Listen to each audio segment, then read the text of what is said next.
Aujourd'hui sera le dernier jour de mon existence, la dernière fois que je ferme les yeux, mon dernier silence. J'ai longtemps cherché la solution à ces nuisances, ça m'apparaît maintenant comme une évidence. Bah quoi? Je suis en train de refaire suicide social? Comment ça, on est là pour parler d'Orelsan et pas de rapper comme Orelsan? Bon ok, en plus il fait chaud sous cette capuche. Je suis pas fait pour être rappeur moi. Écoute, ça fait plus d'un an que je veux faire cette vidéo sur Orelsan. Et puis j'ai oublié, c'est passé à la trappe, jusqu'à ce que Mégane arrive comme une fleur dans le salon et me fasse écouter une musique où je me dis mais qu'est-ce donc que ceci? Et là je reconnais Orelsan et je me dis merde, j'ai complètement oublié de faire cette vidéo qui me tenait à cœur en plus, donc ça tombe bien, prétexte de sortie de son album et de son film, me voilà pour me poser une question avec toi aujourd'hui, une question brûlante qui peut-être te hante même tous les jours. Comment on passe d'un mec affreusement banal qui travaille dans des hôtels la nuit pour payer ses factures, et on dirait que je rappe quand je pose cette question, à un artiste de premier plan et qui fait partie des rappeurs les plus appréciés par les Français et qui cumule 10 victoires de la musique, si ChatGPT s'est pas trompé? Eh bien, on répond à cette question ensemble après le générique. Fabien, allez Fabien, réveille-toi. C'est l'heure de te réveiller. Précision importante avant d'aller plus loin, il y a deux facteurs à considérer quand on parle du succès d'un individu. Je te les présente maintenant parce qu'on n'en parlera pas plus tard dans la vidéo. Premier facteur, c'est la surévaluation qu'on fait de l'effort de quelqu'un. Surtout quand le quelqu'un c'est nous-mêmes, ça s'appelle le biais d'autocomplaisance, c'est-à-dire qu'on va attribuer notre réussite à des facteurs intrinsèques à nous, parce que je suis génial, parce que je suis discipliné, parce que j'ai tel talent, en omettant complètement les facteurs extérieurs. On va en parler quand même. Et le deuxième facteur, c'est le hasard. Et on ne l'aime pas parce que c'est complètement hors de notre zone de contrôle, mais tu as plein de gens qui réussissent parce qu'ils sont au bon moment, au bon endroit, dans la bonne période, la bonne époque.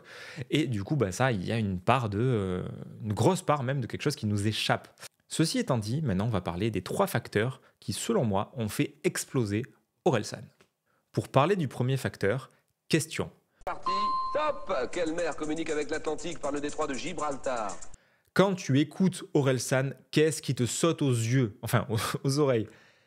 Non, pas les insultes. Oui, il parle de cul, oui, il parle d'alcool, il parle de soirée. Non, pas tout ça. Je vais te dire, moi, ce qui me saute aux oreilles quand je suis au concert d'Orelsan à 16 ans, quand je suis à Marseille, là, avec mon pote, en train de l'écouter, ce qui me prend au tripes, là, c'est qu'il me parle à moi. Il me parle du changement de la société, d'à quel point ça va vite. Plus j'avance, plus je grandis, plus je comprends rien. Il me parle de ce monde chaotique dans lequel je me trouve. Il me parle de ma peur de l'échec, peur de perdre, peur de jamais finir mon album. Il me parle des doutes, de ces questions existentielles. Il me parle de la mort, elle viendra quand même. Angoissé, en pleine nuit, le sang glacé. Le plus dur, c'est pas le cauchemar, c'est l'instant d'après. C'est l'instant de clarté où je suis persuadé qu'il n'y a plus rien qu'un grand vide quand elle vient t'embarquer. Et puis suicide social. Il me parle de ma misanthropie, de à quel point j'aime pas mes pères, ces ados, ces gens cons là qui font n'importe quoi. Bref, Orelsan, il me parle parce qu'il a un côté universel. Il a dans ses tripes, il a une personnalité qui fait que quand il parle, ça va rayonner et ça va parler au plus profond d'entre nous. Enfin ça va parler au comptable, ça va parler au chef d'entreprise, ça va parler à l'adolescent, ça va parler au jeune papa. Parce que qui n'est pas en proie à des doutes? Qui n'est pas en proie à sa peur de crever? Qui n'est pas en proie à des problèmes relationnels? Orelsan, il nous parle de nos problèmes d'humanité, dans cet endroit où on se réunit tous, cet endroit de notre médiocrité, de tout ce qui nous bouge, de tout l'endroit où on est branlant. Et lui, il le raconte avec une verve, avec une vulnérabilité, avec quelque chose qui est complètement assumé. Alors à travers son personnage, hein, c'est pas directement lui, mais il parle quand même de lui à travers son personnage, et il parle de nous tous. De ce personnage qui fait n'importe quoi, qui se bourre la gueule, qui trompe sa meuf, qui échoue son album, qui procrastine, qui glande, qui a envie de tuer tout le monde, qui a envie de... Ouais, et c'est allé trop loin, hein. c'est allé dans la justice, parce qu'il est allé un peu loin dans son délire. Je t'aime, suce ma bite pour la Saint-Valentin. Mais au fond, il y a cette couleur universelle, cet endroit où on peut tous se sentir concernés. Et c'est pour ça En tout cas, c'est un des gros éléments, c'est que ces thèmes sont universels. C'est un peu comme Norman fait des vidéos, mais en plus profond. Norman, c'est est-ce que toi aussi, t'as tes paires de chaussettes qui sont dépareillées? Voilà, c'est bon enfant, et ça a fait son succès. Le mec, avant son gros buzz, il avait quand même peut-être 10 millions d'abonnés, tu vois. Ronfler. Ceci est une vidéo sur la thématique de ronfler. Mais voilà, ça reste un truc un peu bateau, mais auquel on peut tous se raccrocher. Faux. Orelsan, c'est du même acabit, c'est le même profil de personnalité, mais sur un versant beaucoup plus profond, incarné, émotionnel, dramatique. C'est un mec torturé, tu vois. Et ça nous parle, nous, les atypiques, les gens bizarres, les signes, les vilains petits canards. Voilà. Donc c'est quelque chose qui connecte.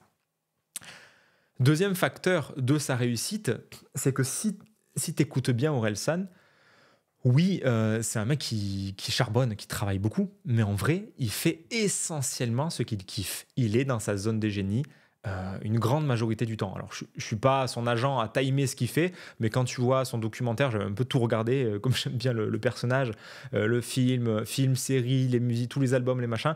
J'ai une vision à 360 du bonhomme, en tout cas de ce qu'il montre, et j'ai fortement l'impression qu'il passe énormément de temps dans ce qui lui plaît, lui, vraiment, parce qu'il est animé et il est dans sa zone de génie. L'écriture, il écrit, il a son Apple Note bordélique, il écrit toutes les idées qui lui viennent par la tête, tout. Quand j'ai 10 000 pages de notes, je pense. Je m'en rends pas compte. Puis c'est pas des pages, c'est les notes d'Apple, là, ça n'en finit jamais, quoi. Toute ma vie, je suis en train de noter des trucs.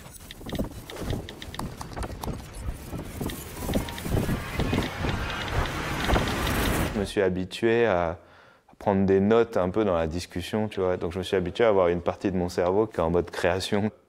Tout ce qui passe, il voit quelque chose, un film, un machin, une discussion, il est là sur son Apple Note et il note, et c'est le bordel. C'est le bureau chaotique de l'artiste, qui lui est digitalisé. C'est pas un truc structuré avec tableau blanc, avec tout rangé comme sur les vidéos YouTube des gens qui montrent leur bureau ou dans un Airbnb. Hein. C'est le bordel créatif, le bouillon de culture dans lequel va émerger sa créativité, va émerger la trame de ses futurs morceaux. Donc ça, c'est l'écriture. Il est là, et puis après, il a ses idées, puis après, il passe ses idées dans le rap, dans le fait de parler. Il envoie ses textes à ses potes. Je vais y revenir juste après. Mais non seulement il a les idées, mais en plus, il va aimer les partager. Il aime rapper depuis tout jeune. Il est là, il marque ses idées, et puis il y a un flow, il y a un truc, et puis il l'exprime, et il sort. Et il pose ses idées... il les sort de lui. Il ne fait pas que réfléchir et avoir des idées. Il les exprime, il les sort et il les teste dans le monde réel. Et troisième truc de sa zone de génie que je trouve hyper important, c'est qu'il kiffe faire des trucs avec ses potes. Il kiffe se marrer, il kiffe être avec ses potes et faire des choses ensemble. Donc, si j'écris avec plein d'idées, que j'aime rapper et que j'aime faire des trucs avec mes potes, il y a quelque chose qui se dessine là, parce que quand je suis dans ma zone de génie, je n'ai rien à faire, je n'ai pas à forcer pour que ça ait lieu. Il y a quelque chose de l'ordre du non-effort, comme l'eau qui coule le long de la montagne. Et du coup, je peux répliquer ça sans me fatiguer. Ça, c'est la zone de génie. D'ailleurs, je te laisse un lien en description, c'est l'instant mini-promo. Si tu veux clarifier toi-même ta zone de génie, je t'en reparle à la fin de la vidéo. S'il était tout seul, Orelsan, ça suffirait pas. Heureusement, il y a un troisième élément, un troisième facteur, c'est qu'il ne réussit pas seul. Orelsan, il a une équipe de choc. Ablai, Gringe, Scred et même son frère Clément. Avec tout ça, ça fait... Bim badabim, bim badaboum, ils sont d'abord, Ablai Scred, qui gère le label, qui gère la production, qui est le cadre. Là où Orelsan, il est bordélique, créatif, il part dans tous les sens. Il suffit de voir son Apple Note dans le documentaire pour s'en apercevoir. Ablai Scred, c'est le cadre, la structure. Scred, encore plus la vision. Et du coup, quand Orelsan, il envoie ses idées, il envoie ses punchlines, il envoie ses débuts de morceaux, en face, il y a du ping-pong et il reçoit instantanément du feedback. Ça c'est nul, ça oublie, ça trop bien, tire la pelote. Et du coup, Aurel, il peut rester concentré sur son flow créatif. Et ça, c'est extrêmement puissant. Comme ça, lui, il n'a pas vraiment à se préoccuper de est-ce que ça va marcher, est-ce que ceci, cela. il a du feedback dans sa team parce que depuis qu'ils sont tout jeunes, ils sont ensemble en fait et comme au bon vieux temps, même si ça s'est professionnalisé, il y a un ping-pong créatif, il y a un Scred qui croit en lui, qui lui dit allez vas-y, là tu vas comme ça, qui lui aide, qui l'aide à construire sa vision aussi. C'est Scred, le visionnaire derrière dans l'ombre. Ils sont comme pile et face de la même pièce. Orelsan, Scred sont extrêmement complémentaires.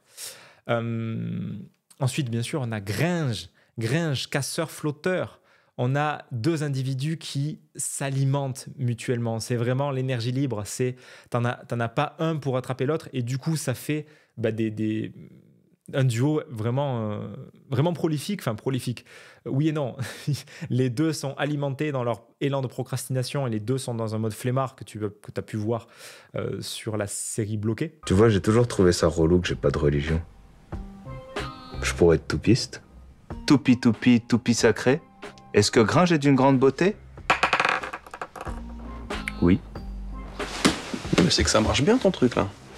Mais il y a quelque chose de l'ordre de quand même une productivité où les deux s'alimentent dans leur truc, dans leur délire, et ça donne des ping-pong d'idées qui sont pas possibles et qui sont extrêmement connectés. Ils sont comme frères et sœurs, comme frères et frères.